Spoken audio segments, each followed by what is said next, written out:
Duet Night Abyss is an action RPG with a modding system that actually changes what your abilities do, not simply tweaking the numbers a bit. The game has many ups and quite a few downs. It was originally supposed to be a gacha title, but the developers scrapped that entirely, so now you can just farm for characters and weapons yourself or buy them outright. You're playing as two protagonists whose stories run parallel and eventually meet up. The setup is pretty standard. Twin characters, memory loss, waking up confused. The early sections honestly drag and don't pull you in much. Pretty generic exposition and setup. But once you push past it, the writing actually finds its footing. The pacing improves and boss fights get memorable. It's a noticeable shift that makes the early slog worth getting through. Combat lets you freely swap between melee and ranged during fights. The controls are responsive, animations look good, attacks flow smoothly. But the hit animations are not really satisfying. The enemies just kind of stand there until their health depletes. The targeting system has a weird implementation where it doesn't actually guide your attacks. What happens is your camera will follow an enemy when you target them, but your character strikes still depend entirely on your movement input.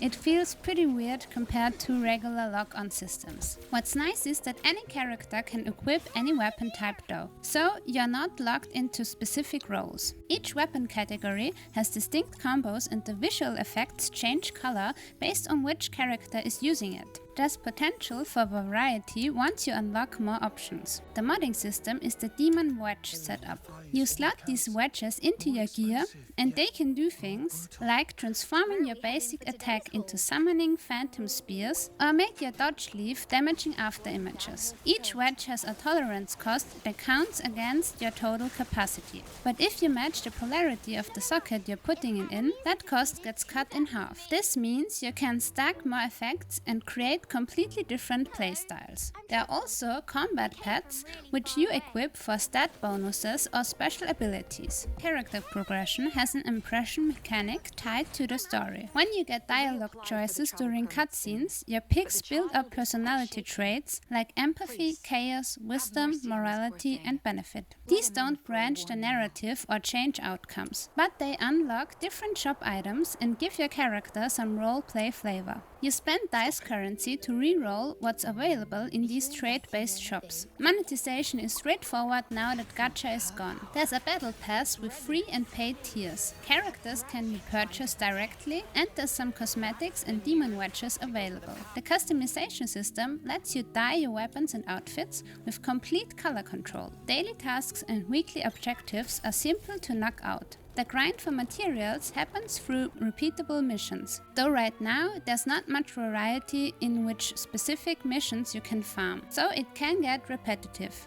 It's launching in a functional state but needs polish. The combat has good bones, but once they smooth out the targeting issues and improve the hit feedback, it could feel way better. The story quality gap between early and later content is pretty noticeable. If you are into action RPGs with deep build customization and can handle some rough edges, it's worth keeping an eye on. And this sentence concludes today's video. If your time was respected, a like or comment is very much appreciated.